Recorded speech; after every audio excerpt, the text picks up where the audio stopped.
მოგესალმებით ძვირფასო YouTube-ის მსმენელებო და მაყურებლებო, დაგიბრუნდით ახალი ვიდეოთი. დღევანდელ ეპიზოდში ვაპირებ განვიხილო სტივენ კინგის მიზერი ხელმეორედ და სანამ ამ წიგნის განხილვაზე გადავიდოდნენ, მანამდე მინდა ერთი კომენტარი გავაკეთო. წინა ვიდეოს სანაშაულს და სასჯელს მოყვა კარგი ახმოვრება. არ მოვიტყვი რომ ველოდი, იმიტომ რომ მაინც დოსტოევსკია და ბევრ ადამიანს უყვარს იგი.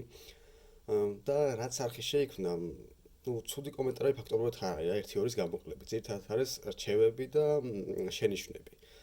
და ერთ-ერთი შენიშვნა არის მეტყველებასთან დაკავშირებით და ეს მეც კარგად ვიცი და არაერთხელ აღმინიშნავს. ზოგადად წიგნების კითხვა მე მომცა იმის უნარი რომ კარგად წერ და დალაგებულად ვფიქრობ, თუმცა როცა აზრის დაფიქსირება, ხმაღლა აზრის დაფიქსირებაზე მივა საქმე, ამ დროს ფაქტობრივად გონება მეთიშება ხოლმე და ეს მეტყველებაზე საისახებ. თან მე თუმეტეს ვიდეო ჩატრის პროცესში ასთივისე დაძაბული ვზივარ ხოლმე, იმიტომ რომ ზედმეტად არ ვიმოძრავ, არ გავფაჩუნდე რაღაცები რო არ გაისმას და ასე შემდეგ და ეს დაძაბულობა აისახება ხშირ შემთხვევაში მეტყველებაზე, თუმცა ვიდეოდან ვიხვეწები, ვიდეო სახით წერდი ხოლმე ვიდეო სახით წერდი ვიდეოებს. და კიდევ უფრო დაძაბული ვიყავი ხოლმე, ეს იყო ხოლმე ერთი უწყვეტი კადრი და ხშირად მეშლებოდა საუბრისას. სიტყვები ვეღარ ვასრულებდი ხოლმე და ვჩერდებოდი და ამიტომაც გადავედი აუდიოზე, ასე უფრო მარტივად, როდესაც ვიბნევი, აზრი მიწყდება ვთიშავ ხოლმე და მე სადაც გავჩერდი იქიდან ვაგრძელებ, ასე უფრო მეკომფორტულება. ასე რომ ვიდეომდე უფრო დავხვეწავ ჩემ მეტყველებას, ერთ-ერთი მიზანი ამ არხის შექმნის ეგაც იყო, რომ ხმაღლა საუბარი გამეუმჯობესებინა. ახლა გადავიდეთ თვითონ მიზერის განხილვაზე.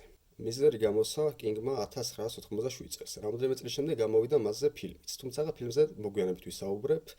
მიზერი ერთ-ერთი პოპულარული ნაწარმოები გახლავთ კინგის შემოქმედებიდან, მის თავად პერსონაჟი გახლავთ მწერალი პოლ შელდონი და ვინც კარგად იცნობთ კინგის შემოქმედებას, გეცოდინებათ, რომ მისი პერსონაჟების დიდი ნაწილი სწორედ წერილობით არის დაკავებული პირველხარისხოვანი, ზოგიერთი მეორეხარისხოვანი და ასე შემდეგ. პოლ შელდონის წიგნების სერიის თავად პერსონაჟი გახლავთ მიზერი, ეს გახლავთ ქალი პერსონაჟი და მასზე აქვს დაწერილი დაახლოებით თუ არ ვცდები 6 თუ 7 რომანი, მე-7 რომანი წიგნის დაწყების მომენტში ჯერ არ არის გაყიდვაში ჩაშვებული, დღე-დღეზე უნდა ჩაეშვას და ბოლო ნაწილში იგი ამ პერსონაჟს კლავს, იმიტომ რომ დაიღალა ამ ქალზე რომანების წერით. მოქმედება კიდე ხდება ამ მიზერის სერიაში მე-19 საუკუნეში. ეს გახლავთ მე-19 საუკუნის სასიყვარულო ჟანრის რომანთა სერია.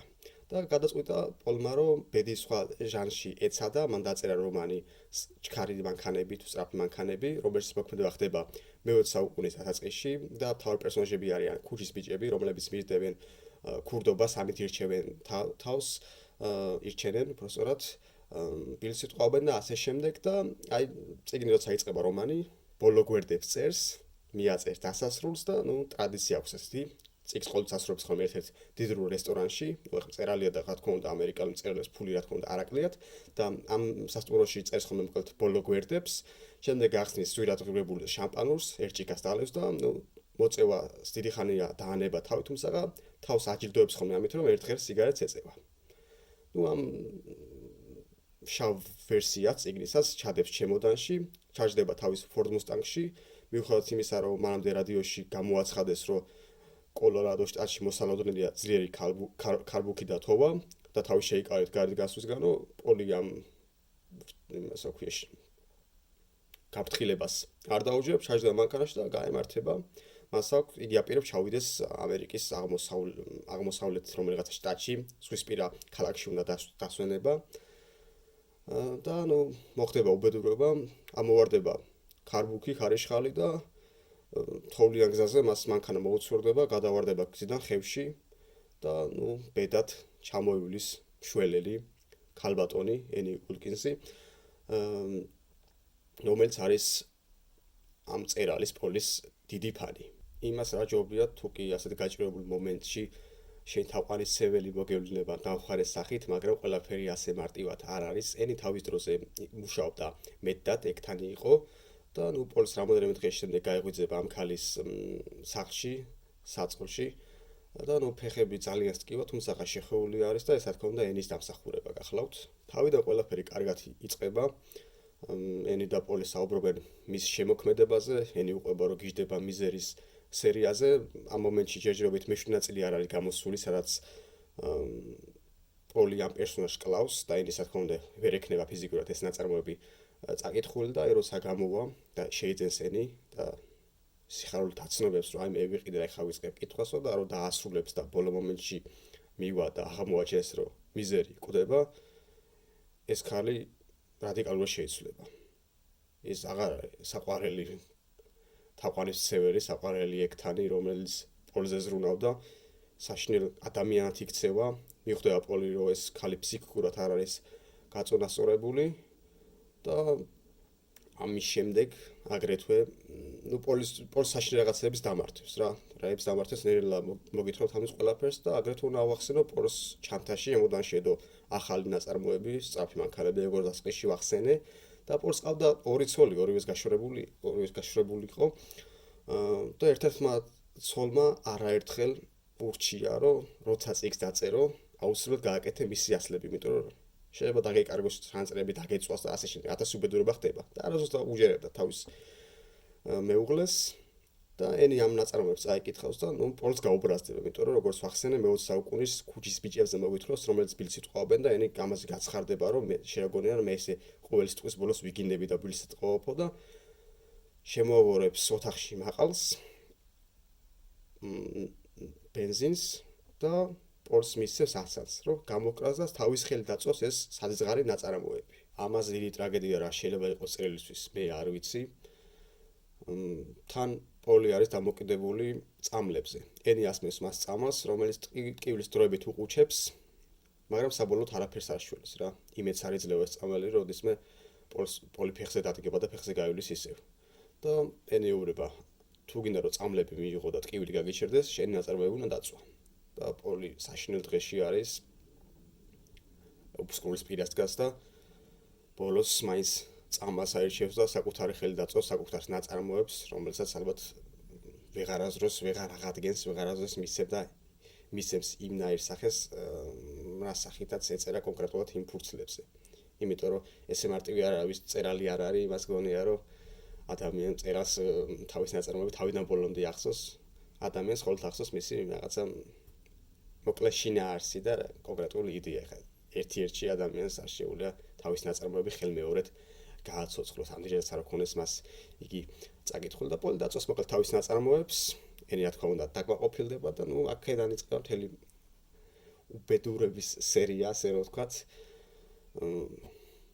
ერთ მომენტში პოლს ტერფს მოაჭრის ნაჯახით მერე თიც მოაჭრის ელექტროდანით და ნუ ასაშინებლებს მართებს ამ წერალს და ხანდახან ეს ქალი ისე გაგიჟდება ხოლმე რომ რამოდენიმე დღით სახლიდან მიდის რაღაც მთაში მიდის იქ ლოცულობს ხოლმე ღმერთს ველაპარაკებიო ასე უბნება ტომის და ტომი ნუ გადავა შემდგომ საწოლიდან ეტლზე და რამოდენიმეჯერ ექნება ცდილობა ოთახიდან გაღწევი და გაღწევს კიდევაც და იქ ენის ოთახში აღმოაჩენს ალბომს, ფოტოალბომს და იქ არის ენის წარსული მოთხრობილი, ეს რომ ძველად მუშაობდა მეტად ტექტანი იყო და მუშაობდა ჯერ ხუცების სახლში, შემდეგ ისეთ პოლიკლინიკაში, სადაც სამშობიაროში მუშაობდა მოკლედ და ნელ-ნელა ბავშვები იწყებდნენ სიკვდილიანობას.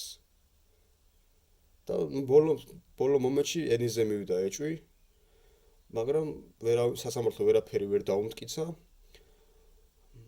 და ერთ-ერთი გაზეთთან იყო ფოტო ამოჭრილი, სადაც ენიზის სასამართლო პროცესში და იქ რაღაც მოსამართლეები და ნაფისაჯულები რაღაც განიხილავენ მოკლედ მის საქმეს და ენი თავისთვის რაღაც გამოყოფილ სივრცეში ზის და პოლის ერთ-ერთ წიგს მიზერის ერთ-ერთ ნაწილს კითხულობს.